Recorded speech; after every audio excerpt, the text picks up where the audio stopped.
Well, I think we're doing a lot of those already. As Grand Lodge, we're facilitating, the what I like to call the 5 M's of Masonry, and that would be mission which drives motivation of the memberships, which drives our members in the number of men coming into the fraternity, and a motivated group of men who are part of an organization that drives money, which is also something that's very, very important to us if we're going to be successful.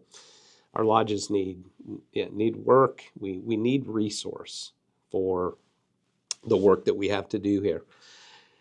And only after that do we need the management piece. And so really best practices for us as Grand Lodge, I think has played out with the enhanced ritual recognition that we're doing.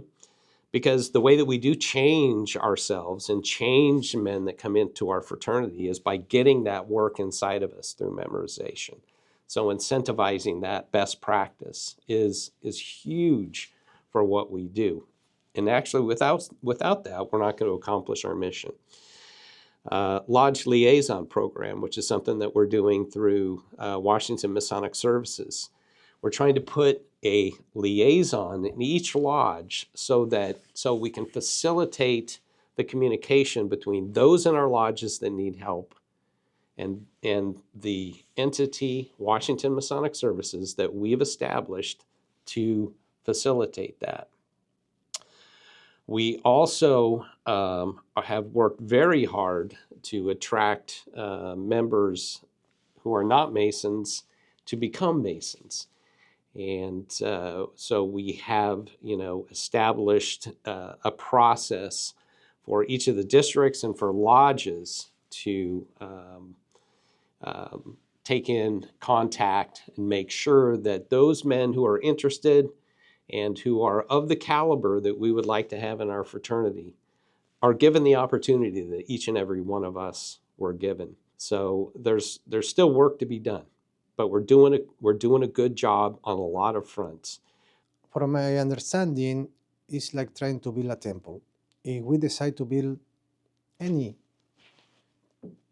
temple, we will need carpenters, we will need electricians, we will need plumbers, we will need roofers. The same is in our fraternity. If we try to make everybody equal, will not work. We need a specialist. We have to identify the strengths of our brothers. Some are good at memorizing and they're good at ritual. Others are not, but they are good in project management skills. So what we need to do is identify the strengths of our brothers, and together we can accomplish more than trying to make everyone equal. Gosh, it's a broad topic, and I think primarily the best practice that I want to encourage and really reinforce is knowing what you want your lodge to be when it grows up, having a long-range plan to get there to achieve that vision, or at least to get to the mission part of it, so that you're achieving things on that 3 to 5 year scale. Having a long-range plan that you revisit every 3 to 5 years, that just isn't stuck in a drawer somewhere gathering dust, is really important. Another best practice that I think is super helpful for lodges is to ensure that you've got the right fit for the right candidate that walks through the door. Not every lodge is going to be the right fit for every person. We're not selling vanilla ice cream here. This is a system of morality, and every lodge has their own vision and their own character for what that morality looks like to them. There are some lodges that are deeply focused on their community involvement, some that are deeply focused on their ritual experience, some that are deeply focused on the esoteric work, and that's fine.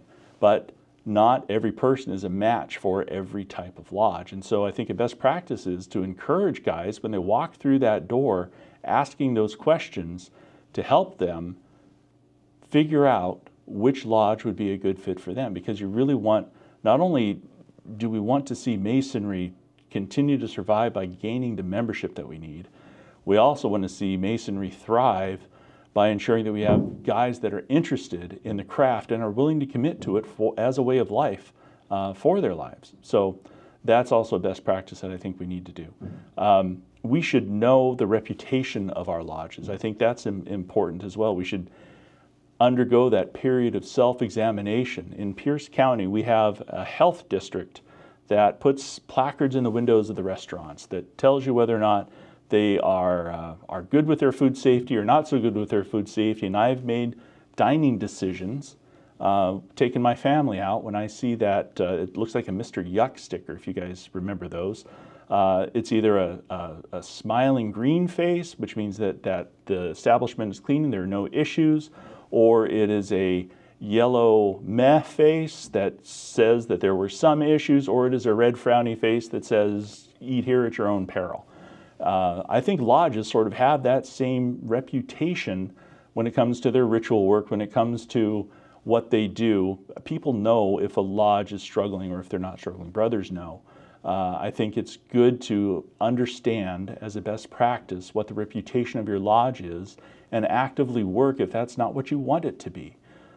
That's a best practice. It's a best practice to keep showing up, to emphasize what the ritual work should be, because I do have a strong emphasis on ritual proficiency, at least, because not only is it inspiring to other people when they hear good ritual work,